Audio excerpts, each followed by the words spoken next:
Bonjour à tous. Aujourd'hui, j'avais envie de parler d'un sujet que j'avais partagé il y a quelques années dans une publication et qui avait suscité pas mal de réactions. Et voilà, j'avais envie de faire une vidéo sur le sujet pour peut-être approfondir et aussi parce que voilà, j'imagine que ça va toucher les gens puisque ça peut tous nous toucher en fait, ce sujet. Je voulais parler du pardon. Alors pourquoi je voulais parler du pardon? Parce que euh, dans mes séances, c'est arrivé plusieurs fois, dans les séances donc avec mes clients, c'est arrivé plusieurs fois que des personnes me racontent des événements de leur vie. Parfois c'était douloureux, ils pleuraient. Et puis tout à coup, ils me disaient: «Ah mais vous savez, j'ai pardonné.» Et à ce moment-là, en fait, moi, ce que je ressentais, c'est que dans mon corps, ça faisait une espèce de torsion, ça se tordait vraiment. C'était très désagréable. Et, euh, et je sentais en fait que c'était un message de leur corps, c'était leur corps qui se tordait comme ça. Et pourquoi ils faisaient ça? Parce qu'en fait, la personne disait j'ai pardonné, mais c'était pas vrai en fait. Le corps, quelque part, il était en train de dire non mais ça va pas à la tête. Pas du tout, moi j'ai pas pardonné, j'ai pas oublié. Tu n'as pas pardonné, c'est pas vrai. En fait, le souci avec ça, c'est qu'on est dans une société euh, où c'est bien de pardonner, c'est bien d'être quelqu'un de bien. Et être quelqu'un de bien, c'est être gentil, et donc c'est pardonner. C'est vrai qu'on nous apprend tout petit à nous excuser et à pardonner. Et ça, c'est des choses extrêmement importantes. Et c'est encore plus important si ça concerne des proches. C'est-à-dire que si quelqu'un nous a fait du mal et qu'on ne le connaît pas très bien, qu'on n'est pas spécialement proche, qu'on le reverra peut-être pas spécialement, on s'en fout un peu en fait. Par contre, si c'est un proche, là, il y a forcément des gens qui vont vous dire qu'il ne faut pas rester en conflit, qu'il faut pardonner, qu'il faut savoir comprendre les autres. Enfin, on a beaucoup de pression en fait sur les épaules pour être quelqu'un de bien, pour être gentil. Et le pardon fait partie de ça. Sauf que il ne suffit pas euh, de décider de pardonner pour que ça se fasse.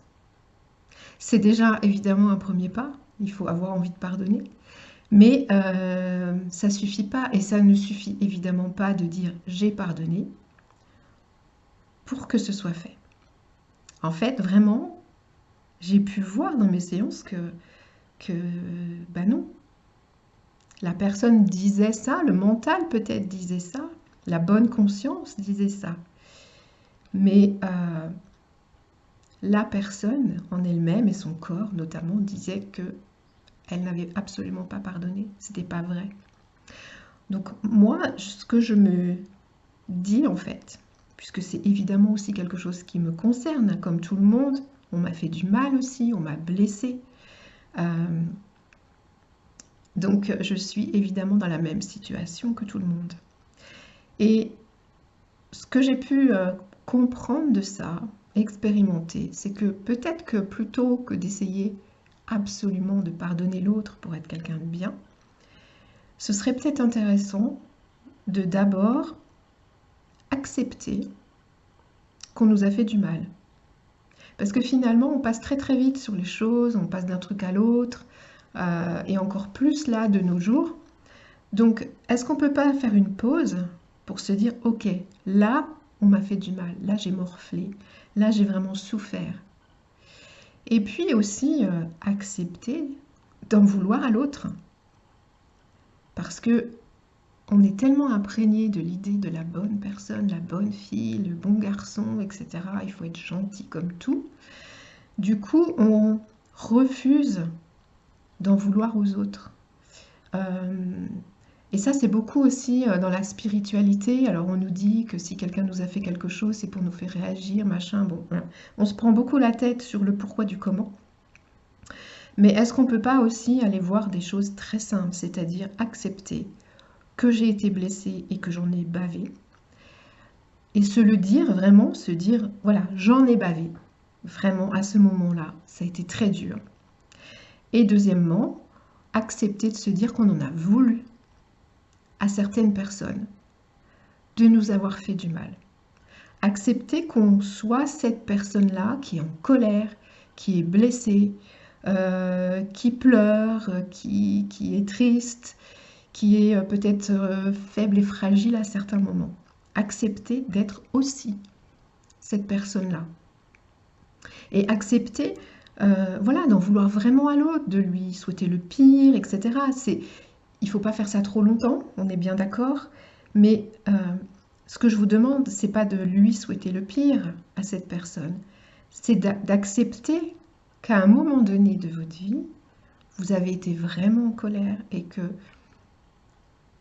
vous auriez aimé finalement qu'il lui arrive un truc, ou vous avez peut-être rêvé d'aller mettre une baffe à cette personne, ou de lui dire ses 4 vérités, ou voilà, et les choses ne se sont pas faites pour X raisons, peu importe, mais juste accepter de ne pas toujours être cette bonne personne et d'avoir de temps en temps de la colère envers quelqu'un.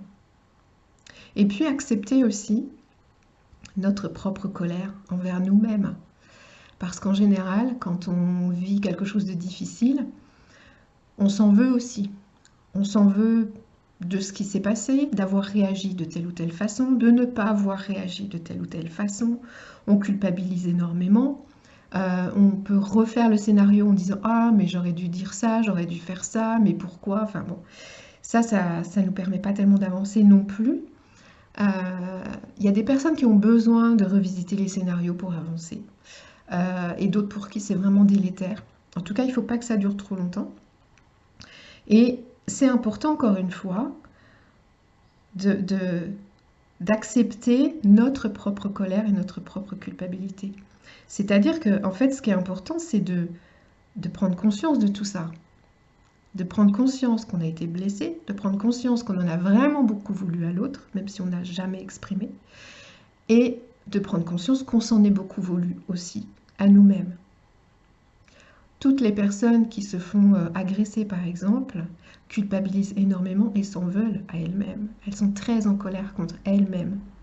Sauf que ça, en fait, souvent, c'est pas conscientisé. Parce qu'évidemment, on est victime, donc on est plutôt tourné vers l'autre qui nous a fait du mal, alors qu'en fait, on s'en veut, mais terriblement, mais on s'en rend pas compte. On est très très en colère contre nous-mêmes. Donc la colère, elle peut sortir un peu n'importe quand, ou c'est les autres en fait qui vont se mettre en colère contre nous et on ne comprend pas pourquoi, mais en fait, il émane de nous cette colère.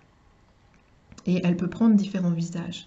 Donc reconnaissons aussi dans les différentes étapes, avant le pardon, reconnaissons aussi que nous nous en voulons, que nous sommes très en colère, ou que nous culpabilisons de ne pas avoir réagi comme on imagine qu'il aurait fallu réagir, de ne pas avoir eu le bon mot, la bonne réaction au bon moment.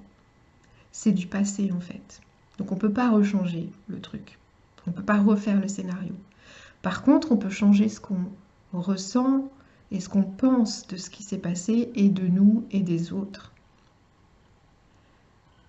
Donc avant de dire j'ai pardonné, on peut peut-être déjà faire ces étapes-là. Et à partir de là, on va être beaucoup plus ouvert, ça va être beaucoup plus facile en fait de pardonner.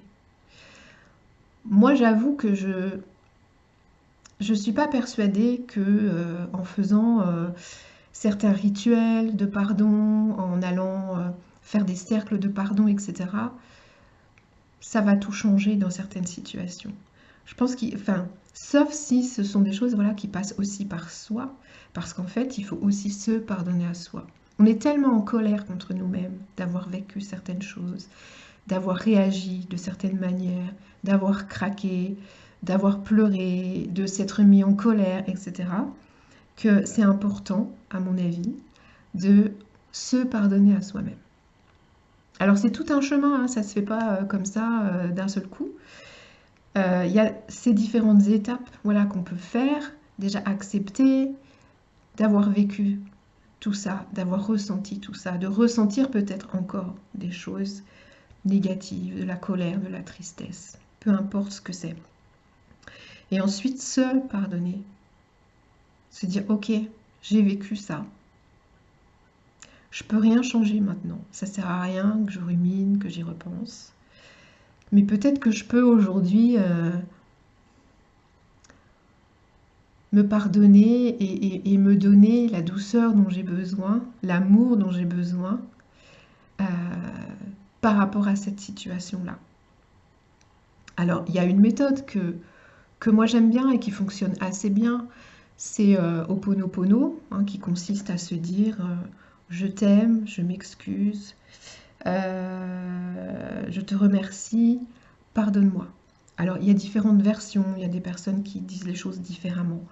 Je crois que c'est pas hyper important. Ce qui est important, c'est de répéter ces 4 expressions, ces 4 mots, et de se les dire à soi.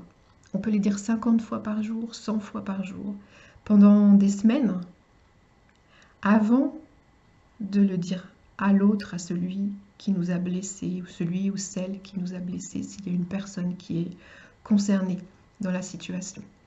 Et ça, c'est déjà quelque chose qui va nous apaiser, justement, qui va apaiser la colère qu'on peut avoir, la frustration, la tristesse, etc.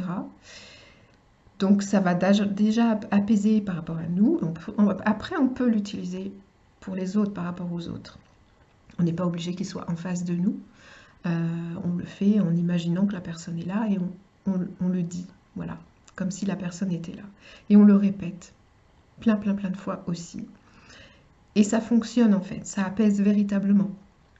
On peut aussi faire les bonhommes allumettes. Donc ça, si vous tapez les bonhommes allumettes sur internet, vous allez trouver des vidéos qui vous expliquent ce que c'est et comment ça marche. Voilà, vous avez déjà des petites techniques qui peuvent vous aider, qui vous aident vraiment, hein. Les bonhommes allumettes, ça fonctionne.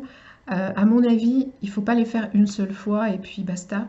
C'est bien de les refaire plusieurs fois, surtout si ça concerne des situations avec les proches. Moi, j'ai remarqué que si on fait ça tous les jours pendant au moins une semaine, il y a vraiment un effet, il y a vraiment quelque chose qui se passe. Alors que sinon, c'est déjà moins flagrant. Voilà. Donc voilà tout le parcours qu'on peut faire. Donc le pardon, il est nécessaire parce qu'en fait, il va nous apaiser, il va faire en sorte que les blessures soient beaucoup moins lourdes, qu'elles soient même, ce soit plus des blessures, voilà, qu'on passe à autre chose véritablement. Donc c'est nécessaire de s'apaiser. Mais c'est nécessaire d'abord de se pardonner à soi-même, avant de pardonner aux autres. Et pour moi, c'est nécessaire de vraiment faire ce parcours, plutôt que simplement se dire « Oh, ça y est, j'ai pardonné, c'est du passé, on n'en parle plus ». Parce que ça, en fait, c'est juste le mental qui le dit. Et quand c'est juste le mental, eh ben, ça n'empêche pas évidemment que vous ayez encore des douleurs, des souffrances, des blessures, de la colère, de la tristesse, etc. Et que tout ça, vous le retournez contre vous. Donc, soyez doux avec vous-même. Essayez ces différents petits trucs-là que je viens de vous donner. Et puis, faites de belles expérimentations avec ça.